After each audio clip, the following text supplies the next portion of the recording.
17వ bricks సమ్మిట్కి attend అవడం కోసం ప్రధాని మోడీ గారు బ్రెజిల్ వెళ్ళారు. ఆ సమయంలో బ్రెజిల్ దేశంతో కూడా బైలేటరల్ టైస్ బలపరిచారు. బ్రెజిల్ మోడీ గారికి ఆ దేశం యొక్క హైయెస్ట్ సివిలియన్ అవార్డ్, ఏదైతే ఆ దేశంలో హైయెస్ట్ అవార్డ్ ఫారినర్స్కి ఇస్తారో ఆ అవార్డ్ని మోడీ గారికి ప్రకటించింది. The grand collar of the national order of the southern cross.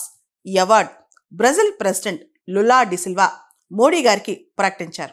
Modi గారు ఈ అవార్డుని భారతదేశంలో ఉన్న మొత్తం 140 కోట్ల భారతీయులకి వచ్చిందని చెప్పి, ఇది ఇండియా బ్రెజిల్ ఫ్రెండ్షిప్కి గుర్తని చెప్పి ప్రకటించారు.